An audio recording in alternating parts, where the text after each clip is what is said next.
বেকার যুবক যুবতীদের চাকরির জন্য রাস্তায় নামতে হবে না। সরকার স্বচ্ছতার সাথে পরীক্ষার মাধ্যমে নিয়োগপত্র প্রদান করছে। এখানে কারোর হস্তক্ষেপের কোনো সুযোগ নেই।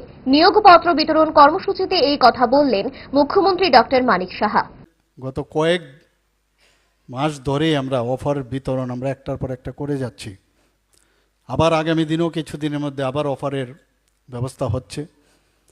বিরোধীরা প্রায়শ বলে চাকরি নাই, এবং আমি প্রায়শ বলি, যখন দেখি টেট নিয়ে অনেক সময় নানা রকম সোশ্যাল মিডিয়াতে কথাবার্তা আসে বা রাস্তায়ও নামেন, তো আমি মাঝে মাঝে একটু ভাবি যে এগুলো তো আপনাদের করার প্রয়োজনই নেই। যা করার আমরা করব, আননেসারি করলে যে বেশি হবে সেরকম না। আমরা একটা পদ্ধতি আছে, সেই পদ্ধতি হিসাবে আমরা করে যাচ্ছি, এবং কাউকে ডিপ্রাইভ করার যে উদ্দেশ্য এই সরকারের অ্যাটলিস্ট আমাদের নেই।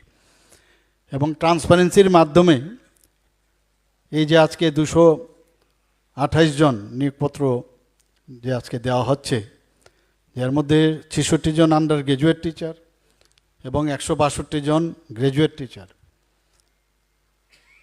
এখানে যারা এই পরীক্ষা নিয়েছেন, আমাদের সরকারের কেউ একজনও ওনারা বলতে পারবেন না যে ওনাদের কাছে অ্যাপ্রোচ করে যে আমারই মুখ ক্যান্ডিডেট আছে, ওনাকে পাশ করাতে হবে। কোনো সুবিধে নেই। একদম পুরো ক্লিয়ার কাট ইনস্ট্রাকশন আছে যে স্বচ্ছতার সাথে পরীক্ষা হবে। ভালো খাবার দেখে অম্বলের কথা মনে পড়ে, তার সমাধান তারা। 5 দশক ধরে গ্যাস, অম্বল ও পেটের সমস্যার একমাত্র সমাধান গ্যাস নল।